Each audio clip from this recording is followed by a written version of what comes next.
ಶಿಡ್ಲಘಟ್ಟ ನಗರದ ಶ್ರೀ ರೇಣುಕಾ ಯಲ್ಲಮ್ಮ ದೇವಾಲಯದಲ್ಲಿ 13ನೇ ವರ್ಷದ ಅನ್ನದಾನದ ವಾರ್ಷಿಕೋತ್ಸವದ ಪ್ರಯುಕ್ತ ಸಮಾಜ ಸೇವಕರು ಹಾಗೂ ಕಾಂಗ್ರೆಸ್ ಮುಖಂಡ ಪುಟ್ಟು ಆಂಜಿನಪ್ಪ ರವರು ದೇವಾಲಯಕ್ಕೆ ಭೇಟಿ ನೀಡಿ ದೇವರ ದರ್ಶನ ಪಡೆದು ಅನ್ನದಾನದ ವಾರ್ಷಿಕೋತ್ಸವ ಏರ್ಪಡಿಸಿರುವ ದೇವಾಲಯದ ಸಮಿತಿಗೆ ಹಾಗೂ ಭಕ್ತಾದಿಗಳಿಗೆ ಶುಭ ಕೋರಿದರು.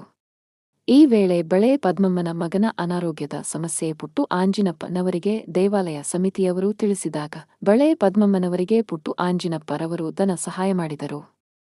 ಈ ವೇಳೆ ಮುಖಂಡರಾದ ರಾಜ್ಕುಮಾರ್, ವರದರಾಜು, ದಾಮೋದರ್, ಯುವ ಕಾಂಗ್ರೆಸ್ ಅಧ್ಯಕ್ಷ ದರ್ಶನ್ ರಾಜ್ ಸೇರಿದಂತೆ ಅನೇಕ ಮುಖಂಡರು ಹಾಗೂ ದೇವಾಲಯದ ಸಮಿತಿಯ ಪದಾಧಿಕಾರಿಗಳು ಮತ್ತು ಭಕ್ತಾದಿಗಳು ಇದ್ದರು.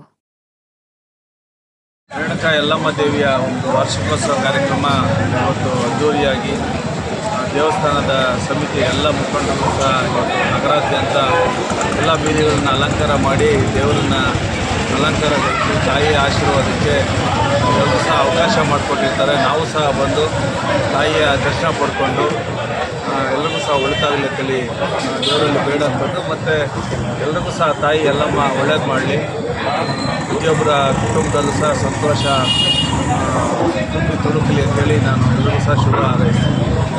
ಹೇಗೆ ಅನಿಸ್ತಾ ಇದೆ ಈಗ ಪುಟ್ಟಣ್ಣವರು ನಿಮಗೆ ಸಹಾಯ ಮಾಡಿಸಿರೋದಕ್ಕೆ? ಒಳ್ಳೆಯವರು ಸರ್, ಅವ್ರು ಕೊಟ್ಟವ್ರೆ ಅಂತಲ್ಲ, ತಾಯಿ ಸೇವೆ ಮಾಡ್ತಾ ಇದ್ದಾರೆ. ಅವ್ರ ಮಕ್ಕಳಿವರು ದೇವರು ಅವ್ರಿಗೆ ಆರೋಗ್ಯ ಹೆಚ್ಚು ವೃದ್ಧಿ ಆಗಲಿ, ಮಗನಿಗೆ ಮಗ ಚೆನ್ನಾಗಾಗಿ ತಾಯಿ ಮಗ ಅನ್ಯವಾಗಿ. ನಿಮ್ಮ ಹೆಸರೇನಮ್ಮ? ಬಳೆ ಪದ್ಮಮ್ಮ. ಬಳೆ ಪದ್ಮ. ಅವನೇನು ಭೇಟಿ ಹಾಕಿ ಹೋಗಿದ್ರಿ ಸರ್ ನೀವೇನ? ನನಗೆ ದೇವಸ್ಥಾನದ ಕಮಿಟಿಯವರು ಗಮನಕ್ಕೆ ತಂದರು, ಇಲ್ಲಿ ಈ ಥರ ಸಮಸ್ಯೆ ಇದೆ, ಅವ್ರಿಗೇನೋ ಸಹಾಯ ಮಾಡೋಕ್ಕಾಗುತ್ತೆ, ಹಾಗಾಗಿ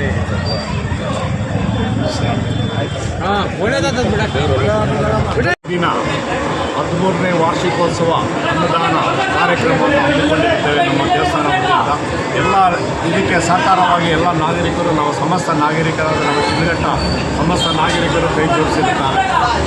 ಎಲ್ಲರ ಒಂದು ಮಹಾತಾಯಿ ಕೃಪೆಗೆ ಒಳಪಡಬೇಕಾಗಿ ಕೋರ್ಕೊಳ್ತಾ ಇದ್ದೇವೆ. ಪ್ರತಿ ಶುಕ್ರವಾರ ದಿನ ಅನ್ನದಾನ ಈ ಕ್ಷೇತ್ರದಲ್ಲಿ ನಡೆಯುತ್ತದೆ.